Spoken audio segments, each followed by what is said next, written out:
दोस्तों, आज हम आपको श्री भगवान कृष्ण की एक कहानी सुनाने जा रहे हैं, जिसमें आपको भगवान श्री कृष्ण की मृत्यु का वर्णन मिलेगा। आप इसमें जानेंगे कि कैसे हुई थी भगवान श्री कृष्ण की मृत्यु, क्या थे उनके आखिरी शब्द, कैसे हुआ था उनके कुल का नाश और उनसे जुड़ी सारी बातें जो आपने कभी नहीं सुनी होंगी।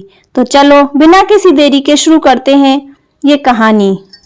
भगवान श्री कृष्ण की मृत्यु। भगवान श्री कृष्ण जो विष्णु के 8वें अवतार माने जाते हैं, धर्म की रक्षा और अधर्म के नाश के लिए इस धरती पर जन्म लिया था।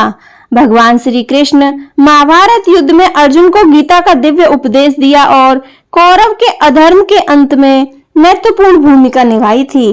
महाभारत युद्ध के बाद भी अधर्म पूरी तरह समाप्त नहीं हुआ था।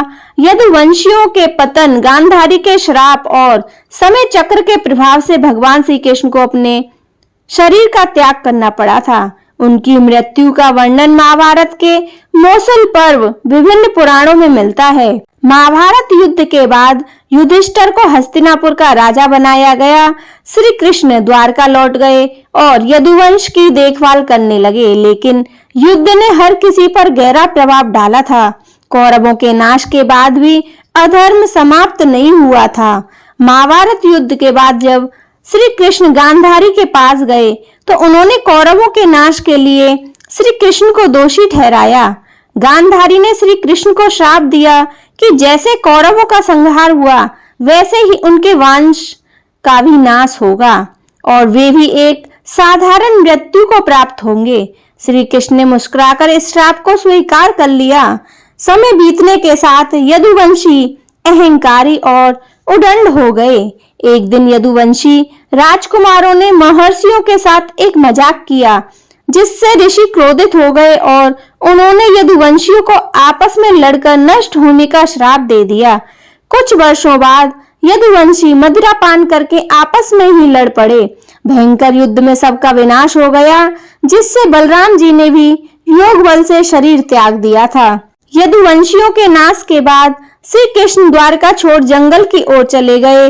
वे एक पीपल के पेड़ के नीचे ध्यान में लीन हो गए। एक दिन जरा नामक शिकारी जंगल में शिकार कर रहा था। दूर से उसे श्री कृष्ण का पदासन में बैठा हुआ शरीर हिरन जैसा प्रतीक हुआ। उसने गलती से उन पर तीर चला दिया जो उनके पैर में जाकर लगा। श्री कृष्ण ने मुस्कुराते हुए जरा से कहा कि यह सब पहले से तय था। उन्होंने उससे क्षमा मांगी और भगवान ने उसको क्षमा कर दिया। कहा कि मृत्यु एक सत्य है जिसे कोई भी टाल नहीं सकता। द्वारका का समुद्र में विलीन होना। श्री कृष्ण के शरीर त्यागने के बाद द्वारका धीरे धीरे समुद्र में डूब गई। जब अर्जुन को श्री कृष्ण की मृत्यु का समाचार मिला तो उन्होंने हस्तिनापुर लौटकर पांडवों को यह बताया। इसके बाद पांडवों ने भी अपना राज्य त्याग कर स्वर्गरोपण किया। कलयुग की श्री कृष्ण की मृत्यु के साथ ही कलयुग का प्रारंभ हो गया। जीवन और मृत्यु का चक्र, हर जीव को अपने कर्मों का फल भोगना ही पड़ता है। धर्म और अधर्म के विरुद्ध संघर्ष करना ही धर्म है। प्रेम, रक्षा और सत्य के मार्ग पर चलना ही वास्तविक जीवन है। भगवान श्री कृष्ण की मृत्यु कोई साधारण नहीं थी, बल्कि यह एक महान आध्यात्मिक संदेश से भरी हुई थी। उन्होंने अपने पूरे जीवन में धर्म का पालन किया, समय चक्र के अनुसार अपना शरीर त्यागा। उनकी शिक्षाएं आज भी प्रासंगिक हैं और हमें जीने की राह दिखाती हैं। तो दोस्तों, यह थी एक भगवान श्री कृष्ण के मृत्यु से जुड़ी धार्मिक कहानी। बोलो जय श्री कृष्ण, राधे राधे।